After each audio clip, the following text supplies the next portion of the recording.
If you're using Instagram for your business, the first thing that we want to do is optimize your account for your business in order to A, position yourself as a professional, and B, make sure that it's easy for people to find you for what you do, but also what you want to be found for.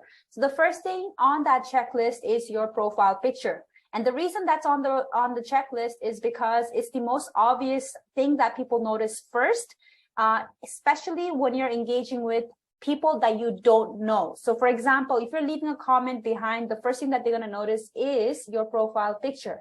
The other thing to keep in mind when it comes to profile picture is that whenever people get notification that you've commented on their post or you have engaged with them in any way on Instagram, that's the first thing that's going to pop up among other people that have engaged with their account. So you're being listed, your picture is being listed with other profile pictures. So how do you stand out? The first thing that we can do to stand out is make sure that the profile picture that we are using is well lit and has your face, and also just making sure that use simple hacks, like for example adding a little border around your picture. I added a little red border around mine to kind of make it pop.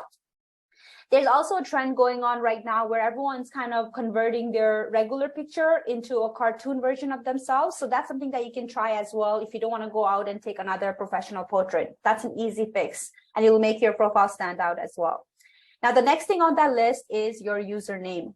So username is unique to each account. So no other account has an identical username to your account. So the first thing we want to do is go on your username and make sure that it's super easy for you to find yourself. So when you are on your profile using a browser, what you will notice is that your URL, your vanity URL for your account will be instagram.com/ the username that you're using. So for example, for me, it would be instagram.com/ Naima, NYIMA.G.Sherpa. Now I have chosen that name because it's my personal name and it's unique. And a lot of the names that I was trying was taken. Now the next thing on that list is name section.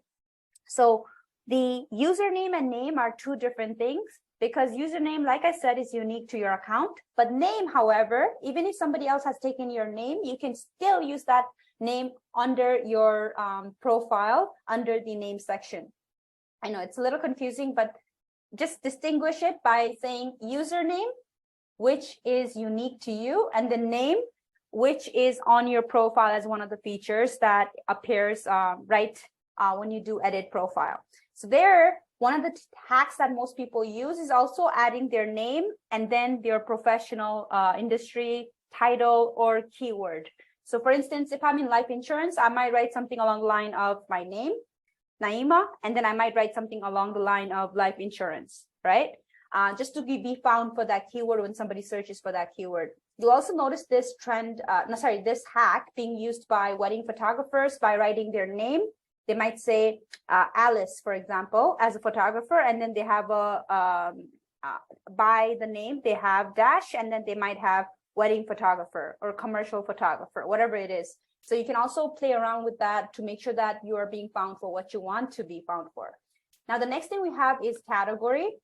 So if your business account, if your Instagram account is not already a professional account, whether it's professional creator account, which is the commercial version of a personal account, then you want to make sure that you have gone ahead and converted your account. And when you do, it's going to ask you for an option to choose category for your profile, for your business profile. For example, what is the industry?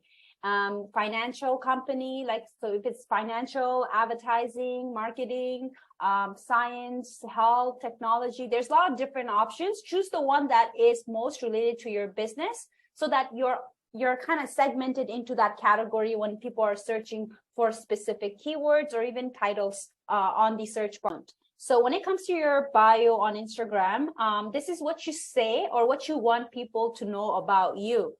Instagram is one of the only accounts where, as a professional, you can get away by saying things in bullet point system, like where you have a little emoji and a little text, not a full sentence. So it's pretty cool if that's something that you're more comfortable with. I've seen a lot of people do name, company or title that they're affiliated with, and then a social proof, something along the line of helped over 1,000, 1,000 businesses or something along the line. And then next, they might have something along the line of a call to action, like DM us to learn more. Or if you have a link, if you're somebody who's not a professional affiliated with the company and you have a website link, you can always put a little text in the bio that puts an arrow down and says learn more. And then you have a link in there that's your website. So there are a lot of different options. That's an option to consider if you're somebody who just wants to kind of put quick, snappy things, that are bullet point, kind of looks like a bullet point on your bio.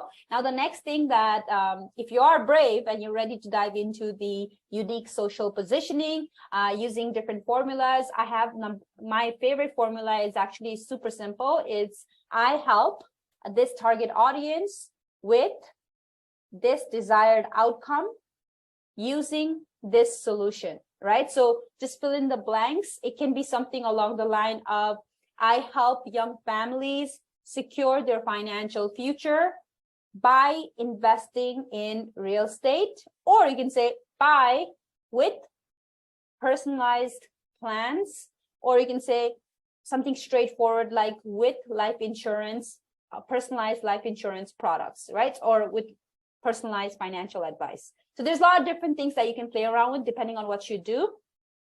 And we have the formula there. Just fill in the gap of who your target audience is, what's the outcome that you provide them with, what you're able to create for them with your solution, and then of course the solution. And the next thing we have is the link.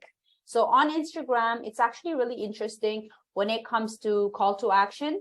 One of the ones that was available for the longest time was only the one link on your account. And that's why there's so many different companies providing an option to add multiple links on your account, like Linktree, where, instead of just having one option, you have multiple options to kind of redirect people to your website, but also to your YouTube channel and maybe a freebie, different links. So there's a lot of different things that you can do with the link option. If you're a professional in life insurance, I usually advise them or advise advisors to put in a calendar link or a downloadable that kind of gives them more information about what you do, or something that really kind of shows people that you are a legitimate person, like for example your LinkedIn profile if you're comfortable. So that's with a link you can definitely choose something that makes sense for you and what you actually have access to. Now, the next thing we have here is something that I do myself, and I also recommend that you do as a business. If you're somebody who doesn't post regularly on social media, that's totally fine, but make sure to pin a little intro post at the top. So this is a feature that's now available on Instagram and TikTok as well, and also LinkedIn, which is just called featured. It's interesting, and we're going to definitely talk about optimization on different accounts later on. But for now, on Instagram, there's an option where you can pin a video or post to the top.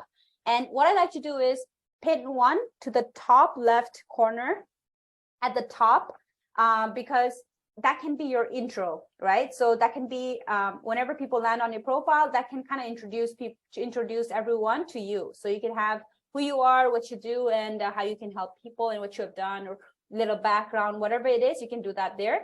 You can also provide access to information, like for example, hey, my name is Naima. By the way, if you're here for the first time, make sure to click on a highlight to, click on the link and download this, that.